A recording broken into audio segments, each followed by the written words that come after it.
पिछले 100+ ईयर से the world has been growing on the back of industrialisation and at the centre of our industrialised civilisation lies oil, one of the biggest drivers of energy, often the cause of wars.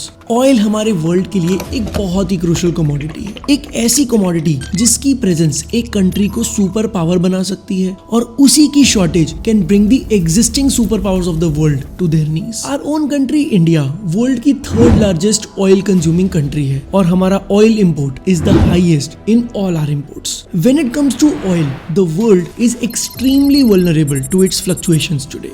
आज global economy में चाहे कुछ भी हो, कोई middle eastern war हो जाए, USA किसी कंट्री पे सैंक्शंस लगा दे या फिर कोविड जैसा कोई पैंडेमिक आ जाए, the first thing that gets impacted is the price of oil. But what if I tell you that oil wasn't always as volatile as it is today? In fact, 1960s तक oil एक बहुत ही stable और boring commodity था। So how on earth did we get to this situation?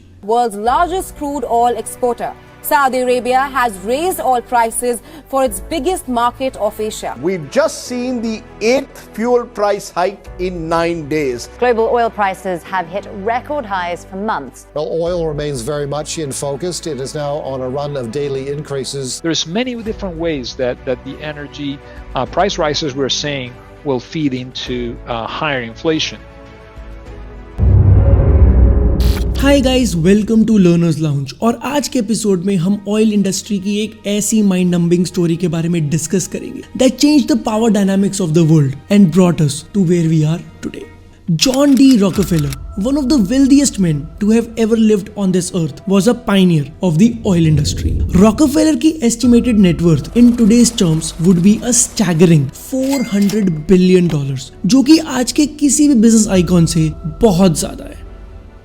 इन 1870 उन्होंने एक oil refining company create की, the Standard Oil, और अपने savvy बिजनेस टैक्टिक्स को यूज करके ही started destroying his competitors one by one and eventually created a monopoly in the industry. 20th century तक Standard Oil एक अनबीटेबल कंपनी बन चुकी थी, controlling over 95% of entire USA's oil industry and almost 90% of the world's oil supply. Back in those days monopolies create करना कोई बहुत बड़ा illegal act नहीं था और ना ही ज्यादा गवर्नमेंटल रेगुलेशंस होती थी। जैसे जैसे मोनोपोलीज बढ़ती गईं, majority of the US income came into the hands of a few industrialists while the rest of the population was getting poorer by the day. इसकी वजह से लोग मोनोपोलीज के अगेंस्ट प्रोटेस्ट करने लगे and an anti monopoly sentiment swept the United states. Farmers, labourers, journalist बड़ी बड़ी monopolies को अटैक करने लगे, जिसमें से एक स्टैंडर्ड ऑयल भी थी। इन 1911 यूएस के सुप्रीम कोर्ट ने सारे एंटी ट्रस्ट केसेस के फेवर में रूल किया एंड स्टैंडर्ड ऑयल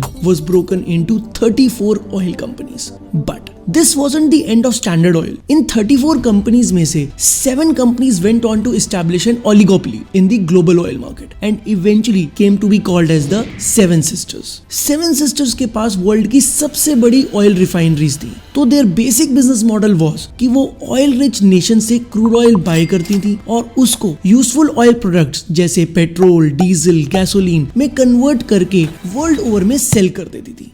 अगले 3 डेकेड्स तक इन 7 सिस्टर्स ने पूरे वर्ल्ड की ऑयल इंडस्ट्री को रूल किया until something began to shake the very foundations of their kingdom, the Soviet Union's oil discovery. जैसे ही यूएसएसआर ने अपनी टेरिटरीज में ऑयल डिस्कवर किया, they began trading oil with all those countries that the Seven Sisters never sold their oil to. Not only this, उन्होंने अपना crude oil dirt cheap prices पर market में dump करना शुरू कर दिया and the dominance of the Seven Sisters came into question. But the Seven Sisters were not going to give up so easily. USSR को beat करने के लिए उन्होंने अपने ऑयल के पोस्टेड प्राइस को 7% से रिड्यूस कर दिया। अब पोस्टेड प्राइस वो प्राइस था जिसपे ये कंपनीज ऑयल के original producers that is middle eastern countries से ऑयल बाय करती थी। और क्योंकि सेवन सिस्टर्स पूरी ऑयल इंडस्ट्री की लीडर थी and had a dominant position, वो खुद अपना पोस्टेड प्राइस डिसाइड करती थी। द स्ट्रेटेजी वाज कि if they reduce the price at which they by the oil, तो उससे उनकी कॉस्ट कम हो जाएगी और फिर ये उस ऑयल को रिफाइन करके लोअर प्राइसेस पर कस्टमर्स को सेल कर पाएंगे। इन कंपनीज को लगा कि हर बार की तरह इस बार भी मिडिल ईस्ट की छोटी छोटी कंट्रीज कुछ नहीं कर पाएंगी and they will oblige with whatever the seven sisters से। बट टू देयर सरप्राइज इस बार ऐसा नहीं हुआ।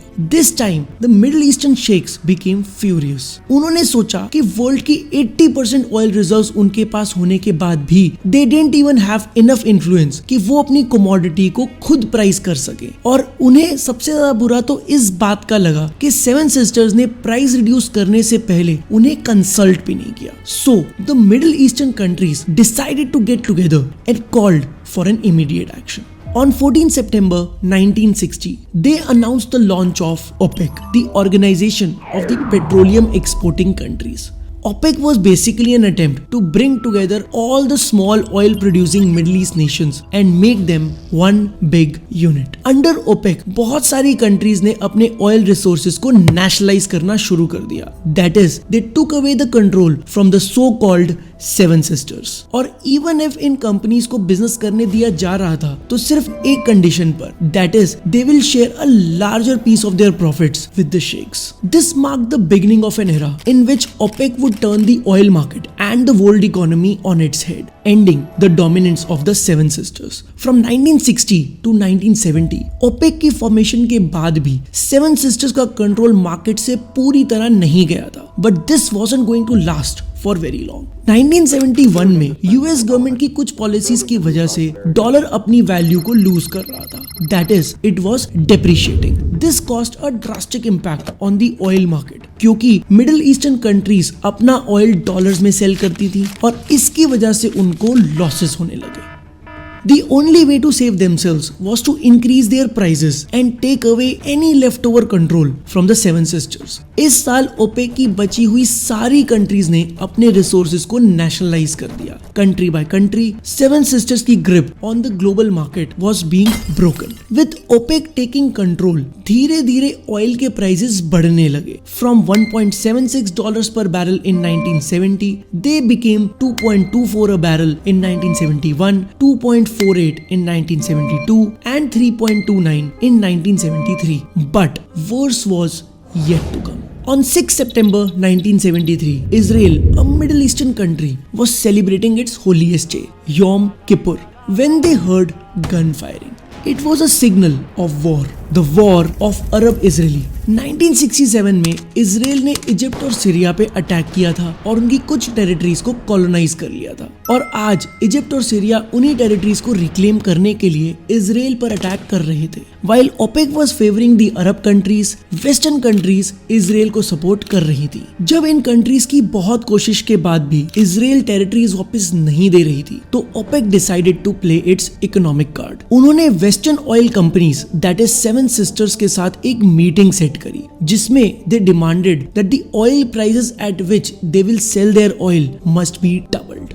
Under the pressure of their governments, western companies ने इस डिमांड को एक्सेप्ट नहीं किया, but with the rising war tensions, Arab countries within OPEC were getting restless. The oil companies of the west were able to sense that the mood of OPEC was turning against them. तो उन्होंने अपनी government से एक बार फिर से पूछा कि क्या उन्हें ओपेक की डिमांड्स एक्सेप्ट करनी चाहिए, but the governments denied yet again. 6 days later, the company's agents went to meet the Saudi minister, Sheikh Yamani, with their final answer.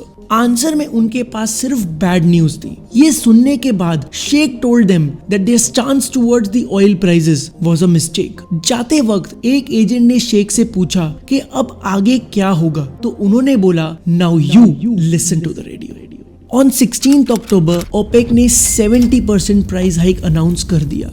Not only this, but the Arab countries said कि अगर Israel ने retreat नहीं किया तो the countries will cut their oil production by 5% every month. Moreover, to boycott the pro-Israeli countries such as the US, Europe and Japan, OPEC ने इन countries पे oil ban लगा दिया. That means they stopped exporting oil to these nations.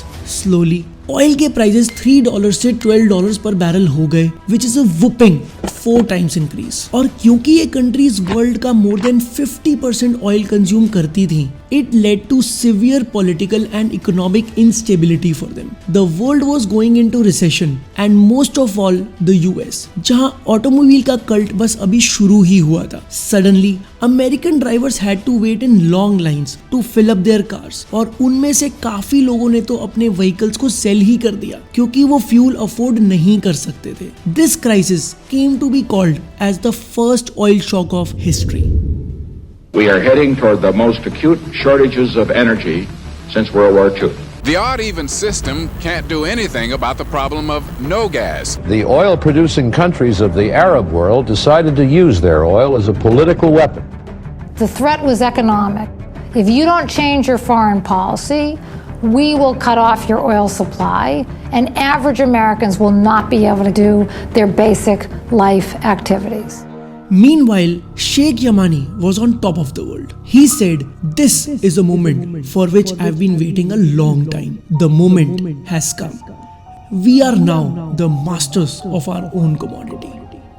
The old era of stable, boring oil prices was over. आने वाला time would be a period of unprecedented volatility in the oil prices, जहां prices सिर्फ एक रात में double, triple या quadruple भी हो सकते थे. From this point in history, world की सबसे important commodity would be at the mercy of the Middle Eastern politics. उस दिन से आज तक मिडिल ईस्ट कंट्रीज और उनकी जियोपॉलिटिक्स ही ऑयल प्राइस को डोमिनेट करती आई है और शायद आगे भी करती रहेगी. This was the story of oil and how we went from a stable to an unstable world. That's it for today. For this episode, we refer to the book The World for Sale by Jack Farshi and Javier Blas. We'll see you in the next video. Till then, don't forget to like, share and subscribe to the channel.